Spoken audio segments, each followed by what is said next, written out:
건축하려면 최소 평당 500만 원 이상 넘어가고 건축을 마음먹는 순간 적어도 몇천, 몇억 원대의 비용을 지불할 각오를 해야 합니다.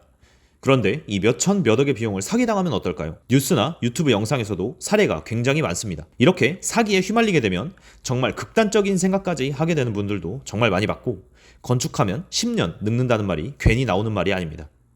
그래서 오늘은 건축업체들이 어떤 방식으로 사기를 치는지 그리고 어떻게 예방할 수 있는지 알려드리려고 합니다. 현실적인 건축 비용이 궁금한데 시간이 없으신 분들은 고정 댓글에 링크를 클릭해 주시길 바랍니다. 보통 정상적인 건축 과정은 설계사무소에서 도면을 받고 여러 업체에서 견적을 받아 비교한 뒤 최종 업체를 선정해 계약을 합니다. 그 후 계약금을 지급하고 공사 진행에 따라 중도금을 나눠내고 준공 후 잔금을 지급하고 마무리하죠. 그런데 건축 사기업체는 계약서부터 굉장히 수상합니다. 여러 항목이 비어있거나 이 정도 금액이면 다 할 수 있어요. 원하는 자재, 마감재 전부 다 맞춰드릴게요. 이런 말로 계약을 유도합니다. 이 과정에서 건축주를 마치 건축을 전혀 모르는 사람처럼 취급하고 괜히 문제를 제기하는 사람이 이상한 사람인 것처럼 몰아갑니다. 왜냐하면 건축 경험은 대부분 한 번 아니면 두 번이 전부이기 때문에 이런 분위기에 주눅이 들고 이게 당연한 거구나 하고 건축주분들이 생각하여 그냥 휩쓸려 계약하는 경우가 많습니다. 하지만 사기는 여기서부터 시작입니다. 계약금과 자재비가 입금이 되면 토목공사를 바로 시작합니다. 이때부터 장비가 들어와 터파기를 시작합니다. 건축주 입장에서는 이제 계약금 넣자마자 바로 공사를 시작하네 하고 안심하게 되죠. 바닥 기초 작업과 철근 배근 및 배관 작업부터 쭉 공정이 진행됩니다. 하지만 문제는 그 다음부터 발생하게 됩니다. 계약할 때보다 자재비, 인건비가 올랐다. 그래서 조금 힘들다. 그래서 자금이 더 필요하다. 등의 이유로 중도금이나 추가금을 계속 요구합니다. 건축주 입장에서는 그렇구나 하면서 중도금을 지급을 하게 됩니다. 이 돈을 입금을 하면 이 기초 작업 후 1층 작업을 시작을 하게 됩니다. 그러다 어느 순간 건축주 본인은 건물이 잘 되고 있나 하고 현장에 왔는데 아무도 없는 겁니다. 이제 공사가 왜 진행이 되지 않냐고 연락을 하면 지금 다른 현장에 있는데 급하게 좀 일이 생겨서 먼저 해결해야 될 것 같다. 미리 말씀을 못 드려서 죄송합니다. 하지만 금방 끝내고 내일부터 다시 시작한다고 이런 식으로 변명을 합니다.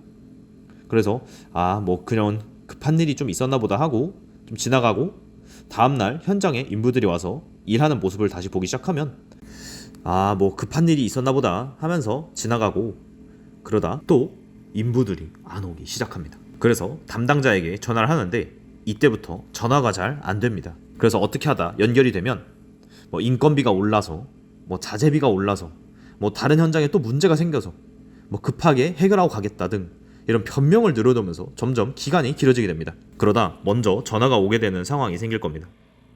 지금 자재값이 올라서 기성금을 좀 먼저 주셔야 자재가 들어갈 것 같고 지금 저희 팀에 인건비를 좀 먼저 줘야 될 것 같다. 잔금을 조금 치러주시면 내일 바로 일을 진행할 겁니다. 이런 식이죠.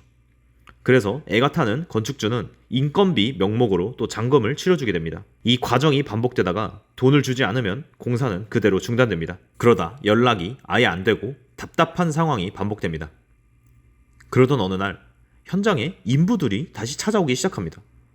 건축주 입장에서는 이제 다시 현장을 시작하나 보다 싶지만 그게 아닙니다. 그 인부들이 돈을 못 받고 건축회사 담당자가 연락이 안 되니까 건축주를 찾아온 겁니다. 우리도 돈을 못 받았다. 그래서 회사랑 연락이 되세요?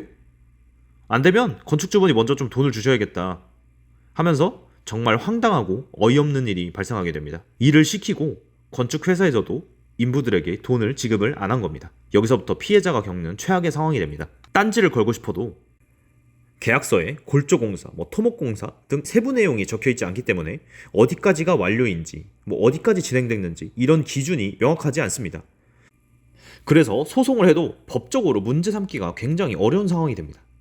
왜 그렇게 되냐면 건축을 할 의지가 없는 게 아니고 고의적으로 안 하는 것도 아니고 또 그런 행동이 명확하게 보이지 않기 때문이라고 보통 얘기를 많이 하기 때문입니다.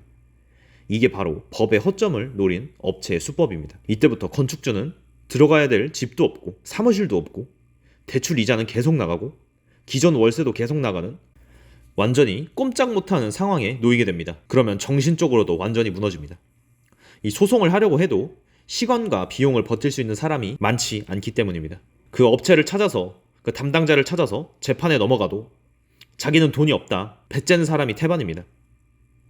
그래서 소송에 이겨도 다시 눈물을 머금고 돈을 더 들여서 정상적인 업체를 찾고 주변 지인들에게 도움을 요청해 공사를 재개하여 건축을 하고 준공 후 승인까지 진행하게 됩니다. 대부분의 피해 사례는 위의 상황과 비슷합니다. 정말 이런 업체가 없어졌으면 좋겠습니다. 그렇다면 어떻게 해야 예방할 수 있는지 건축 사기 예방법 5가지 알려드리겠습니다. 첫 번째, 견적서는 반드시 상세하게 받아야 합니다. 기초공사 5천만 원, 1억 이렇게 적힌 견적서는 사실상 백지수표와 같습니다.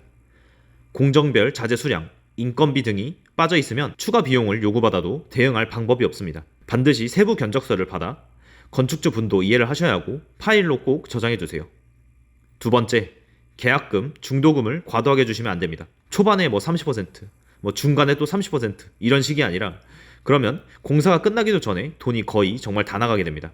그러면 갑을 관계가 바뀌면서 정말 어려운 상황이 발생합니다.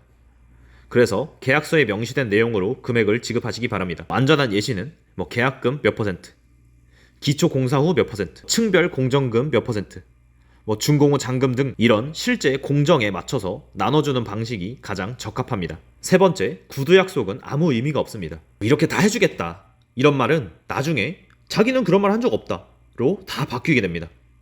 그래서 계약서에는 반드시 다음 내용이 들어가야 합니다. 공사 중간에 발생하는 추가적인 공정이나 자재 비용 등 기타 추가 비용, 공사 범위, 사용 자재, 공사 시작일 및 완료일, 총 공사 및 지급 일정, 하자 보수 조건 등 기본적인 사항을 꼭 확인하시길 바랍니다. 네 번째, 공사 중 변경 사항은 반드시 문서로 남기세요. 간단한 색상 변경, 자재 변경, 타일 변경 등 사소한 변경도 서면으로 남기지 않으면 나중에 수백만 원, 수천만 원 등의 추가 비용이 돌아옵니다. 가장 좋은 것은 처음부터 원하는 마감재와 디자인을 확실하게 정하고 바꾸는 것 없이 처음 그대로, 도면 그대로, 견적서 그대로 진행하는 게 가장 좋습니다. 그래서 설계 단계에서 굉장히 꼼꼼하게 하는 게 굉장히 중요합니다. 다섯 번째, 현장 책임자의 정보를 꼭 아셔야 합니다. 회사 대표가 아니라 실제 현장을 관리하는 소장님의 성명과 연락처 등 계약서에 꼭 기재를 하시는 것이 문제 발생 시 빠른 대응이 가능합니다. 물론 회사도 중요하지만 실제 현장을 관리하시고 총괄을 하시기 때문에 소장님과의 컨택도 굉장히 중요합니다. 몇 천만 원, 몇 억이 오가는 건축에서 모르는 부분이 있다는 건 굉장히 위험한 일입니다. 건축주분들은 고객입니다. 당당하게 요구하고 꼼꼼하게 확인할 권리가 있습니다. 그래서 여기까지 들으신 분들 중에 아마 이런 생각이 드실 겁니다. 사기수법도 어느 정도 알겠고 예방법도 얼추 알겠는데 그러면 어디 업체에다가 맡기라는 거야? 보통 이게 현실입니다. 예방법을 안다고 해서 건축이 쉬워지지는 않습니다. 왜냐면 건축은 서류로만 판단하는 일이 아니고 말 잘하는 사람보다는 현장을 제대로 보는 사람이 중요한 일이기 때문입니다. 그리고 대부분의 문제는 공사를 시작하고 나서가 아니라 공사를 맡기고 계약서를 작성하고 계약금이 입금되는 순간부터 이미 결정되게 됩니다. 제가 현장에서 수없이 본 공통점이 하나 있습니다. 계약 전 친절했는데 공사 중간부터 연락이 뜸해지고 이건 원래 별도입니다. 이런 말이 나오고 일정은 계속 밀리고 결국 하자는 건축주의 몫이 됩니다. 이게 운이 나빠서가 아니라 처음부터 구조가 잘못된 선택이었던 겁니다. 그래서 건축을 맡길 때 회사와 소장님의 능력을 딱 3가지만 보세요. 첫째, 현장을 직접 오래 해본 사람인지. 둘째, 공정을 통으로 이해하고 관리할 수 있는 사람인지. 셋째, 견적과 실제 시공이 다른 이유를 명확하게 설명할 수 있는지. 이 3가지가 안 되는 것은 아무리 말이 좋아도 결국 문제를 만들 가능성이 굉장히 높습니다. 대부분의 경험이 부족한 업체에서는 이 부분에서 한계가 옵니다. 왜냐하면 옆에서 그냥 조금 해보고 다 아는 척하는 업자들이 대부분이기 때문입니다. 현장을 제대로 모르는 건축주는 당연히 업자의 그런 휘황찬란한 언변에 당하게 됩니다. 그래서 저희는 이야기를 조심스럽게 드리려고 합니다. 저희는 주택, 상가, 공장 등 실제 건축만 전문으로 시공했습니다. 100평 이하의 주택, 500평부터 1500평대의 상가와 공장까지 30년 동안 현장에서 건축소장으로 일해오신 아버지와 그 밑에서 4년 넘게 함께 일하며 그 노하우를 그대로 배우고 있는 아들이 같이 운영하고 있습니다. 말로만 하는 건축이 아닙니다. 현장에서 검증된 방식으로만 공사를 진행합니다. 저희가 가장 중요하게 보는 건 3가지 포인트입니다. 첫째, 성실 시공, 완벽 시공. 도면대로 약속한 자재 그대로 눈속임 없이 진행합니다. 둘째, 하자 최소화. 하자가 생기기 쉬운 구간은 처음부터 공정 자체를 다시 한번 점검하고 위험이 있는 곳은 상의 후 다르게 가져갑니다. 셋째, 공기 단축을 위한 공정관리.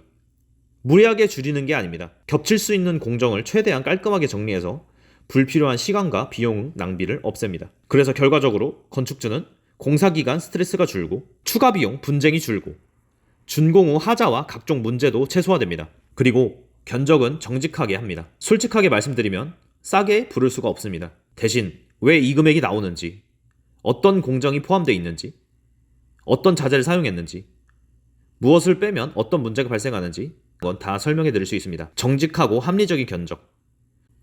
투명한 공사 과정.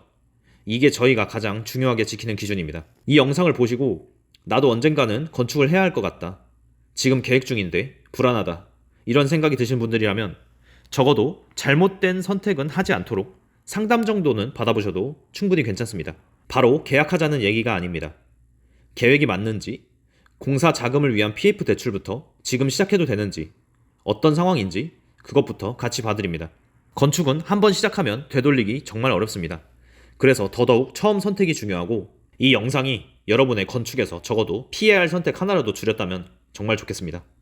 현실적인 500평대의 상가 건축 비용을 예시로 해서 영상 아래 고정 댓글에 정리해 두었습니다.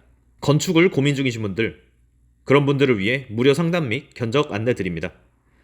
월 3분까지만 무료 견적을 드리고 있습니다. 이번 기회에 편하게 상담 받아보세요. 저희 채널은 아직 작기 때문에 지나가면 금방 잊혀집니다. 꼭 구독하시고 건축 정보를 얻어가세요. 영상 끝까지 시청해주셔서 감사합니다.